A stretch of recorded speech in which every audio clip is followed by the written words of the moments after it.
El segundo tema que vamos a tratar tiene que ver con la evolución de los acontecimientos políticos, sobre todo políticos, en Latinoamérica, en Venezuela y en el mundo, porque hay otros fenómenos que están ocurriendo a nivel mundial.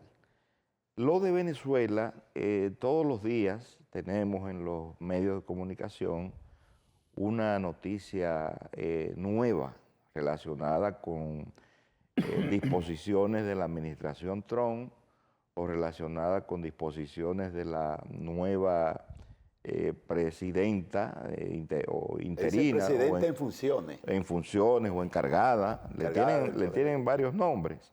A Delcy Rodríguez. Entonces, de ahí se derivan una serie de otras noticias, como también el caso de algunos cargueros de petróleo que están siendo interceptados por la Guardia de los Estados Unidos, el Ejército de los Estados Unidos, y declaraciones también trementistas de Trump relacionadas con Groenlandia. Casi de diario habla de Groenlandia y la necesidad que tienen los Estados Unidos por razones estratégicas de ocupar esa gran isla que pertenece a Dinamarca. ¿Qué dicen ustedes sobre estas situaciones? Bueno, Venezuela sigue siendo... ¿A dónde conduce? Venezuela sigue siendo fuente inagotable de informaciones. No solamente porque ocurrió el secuestro, porque mucha gente dice de manera muy sofisticada y técnica que fue de que una extracción o fue una captura, no fue un secuestro. Fue un Estado que penetró al territorio de otro Estado, independientemente de cómo fue electo Maduro, hasta el momento de su secuestro, fue presidente de la República Bolivariana de Venezuela. O sea, fue un Estado que tomó a un presidente de una república. Y eso de por sí te indica hasta qué punto están dispuestos a llegar los imperios para apoderarse de manera colonialista de recursos naturales y para posicionarse en este momento en una nueva forma de recolocación del poder geoestratégico de la globalidad del poder, valga la redundancia. Fíjense que Venezuela, para fines de los intereses de los Estados Unidos, es un laboratorio. Laboratorio porque sucedió apenas a días de los Estados Unidos declarar a través de una carta de 33 páginas que le llamó de Seguridad Nacional, donde enunciaba los fundamentos de la política exterior y se autointitulaba como propietaria del hemisferio occidental, los Estados Unidos, es decir, de América Latina. Y entonces a partir de ahí, los Estados Unidos, para fines, reitero, de los intereses de los Estados Unidos, tiene carta abierta para intervenir. Antes de Trump, la palabra favorita de la política exterior norteamericana era la democracia. Y resulta que en esa carta de 33 páginas, en ningún lado menciona el concepto de democracia. Es decir, lo sustituyó entonces por el concepto de narcotráfico, terrorismo, lavado, etc. Siempre los grandes imperios tienen causas nobles por lo cual invadir otros países entre o comillas, introducirse a otros países. Causas nobles, entre comillas. Causas nobles.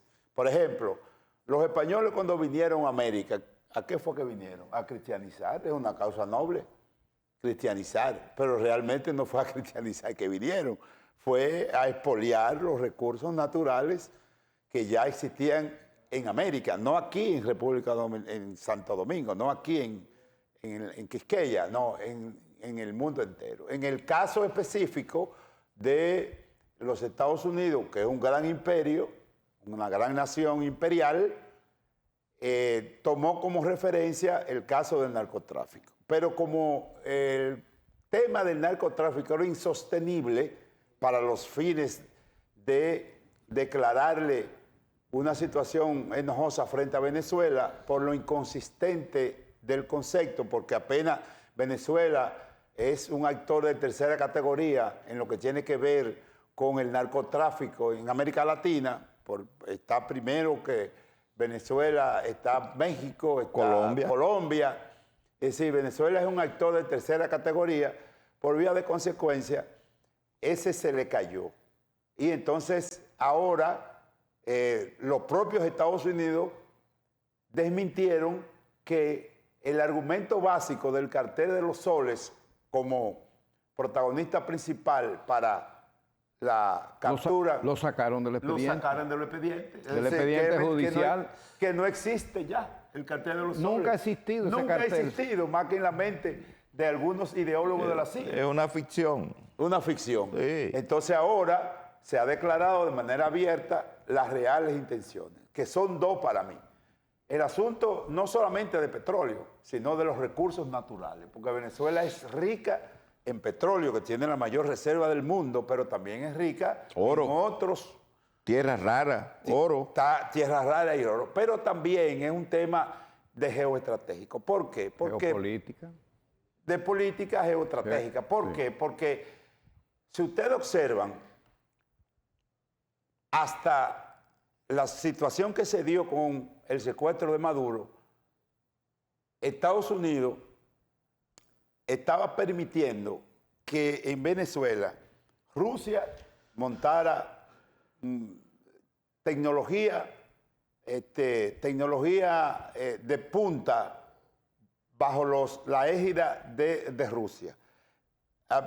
Venezuela estaba permitiendo que China, que es el mayor deudor de América Latina, de China y Venezuela, en términos económicos estaba penetrando. Y obviamente Irán tenía ya puesta algunos radares de inteligencia, y eso a los Estados Unidos, obviamente, bajo esa percepción, no podía, y no estoy justificando, sino explicando el fenómeno, no podía permitir que fuerzas extrañas a lo que es el corolario de Trump, que es una vuelta a la doctrina de Monroe de 1823, no podía permitir de que gente extraña a este continente pues estuviera amenazando a través de lo económico,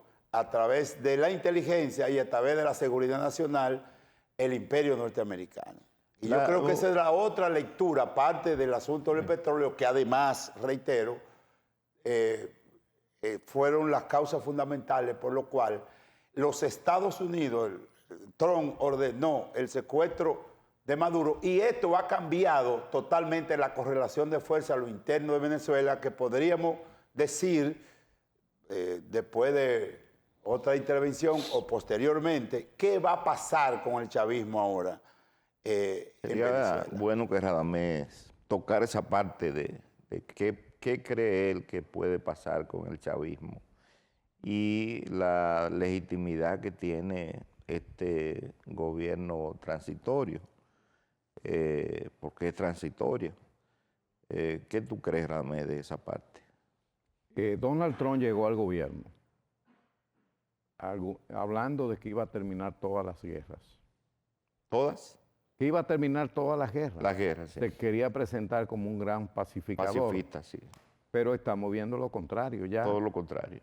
Al final desde final de los últimos meses del año pasado, él está promoviendo guerras, ¿verdad? Es el gran promotor de las guerras y de los conflictos internacionales. Y lo lamentable de todo esto es que a muchos países lo ha convertido en rehenes, incluyendo el nuestro.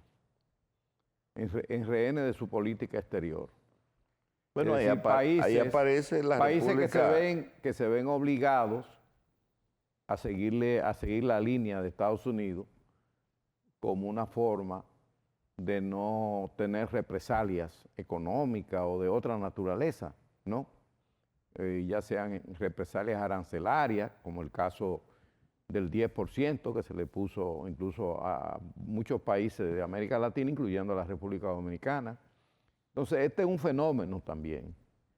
Los países rehenes de Estados Unidos, de su política exterior. En relación a Venezuela, A propósito de lo de RN, Radamés, ahí aparece un comunicado firmado por la República Dominicana y otros países que están alineados con los Estados Unidos. sí. Bueno, precisamente. Apoyando el triunfo de Nasrallah en Honduras, el supuesto triunfo. No, oponiéndose a una decisión de la presidenta de Honduras, Xiomara Castro, de que por medio de un decreto plantea la revisión de las actas electorales en las elecciones pasadas de Honduras. Exacto. Que cualquier candidato estaría de acuerdo que le revisen las actas para tener mayor legitimidad, ¿verdad? Pero mira, ha reaccionado, mira cómo ha reaccionado. Que era lo que esa misma comunidad que hoy firman ese documento le pidieron a Maduro. Que revisara las actas. Exactamente. Efectivamente. Exactamente. ¿Y por qué se la pedían a Maduro? Y aquí es la política del doble rasero. Del doble rasero. Del doble rasero. Que es una política aplicada por un diplomático norteamericano, lo del doble rasero.